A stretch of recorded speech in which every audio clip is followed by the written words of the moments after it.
Who were the 11 special guests who attended Trump's unofficial State of the Union address last night, March 4th, and why were they there? I will jump into that real quick. I would be remiss if I didn't bring attention to my personal opinion on what the Democrats did and how they behaved last night.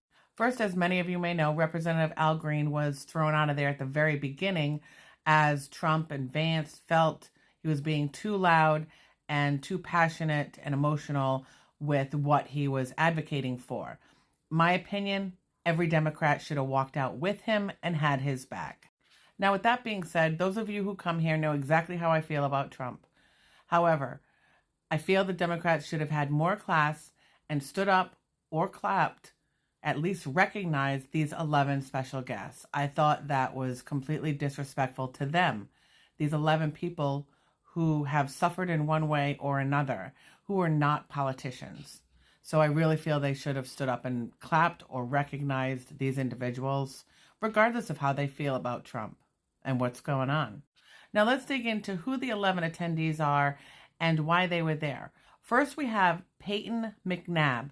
She was a 17-year-old volleyball player who was injured by a transgender opponent. She suffered a brain bleed, a concussion, permanent whiplash, vision problems as a result of that, as well as partial paralysis.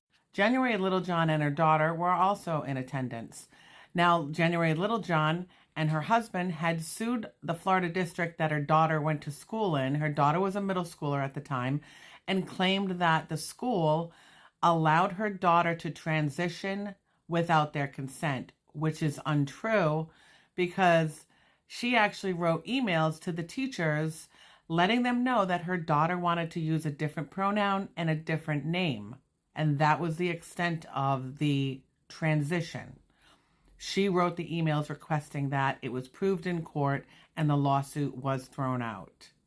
Corey Comparator's family was there. He's the firefighter, the gentleman who attended the rally for Trump in Pennsylvania, and he was shot and lost his life. Jeff Denard was present. He is a steel worker and a foster father. Mark Fogel was there. He was recently released. He was a Russian hostage, and his mom was in attendance with him, Malphine, who's 95 years old. 13-year-old DJ Daniels was there. He is the little boy with terminal brain cancer, and he's really been fighting and beating the odds through the years with this, which is really fantastic to see. However, I am confused as to why he was there, as the Trump administration already made cuts to pediatric cancer, and they're proposing another $1 billion in cuts to cancer research. So I wasn't really sure as to the reasoning behind that attendee. Another attendee was Stephanie Diller, who is the widow of Jonathan Diller, the NYPD officer who lost his life during a traffic stop. There weren't any family members of the officers, the police, who lost their lives as a result of the January 6th riots, however. A high schooler, Jason Hartley, was in attendance. He is an individual who Trump wanted to inform that he was accepted into West Point. We are not sure how he was chosen to attend, as there are thousands of individuals who get accepted to West Point every year.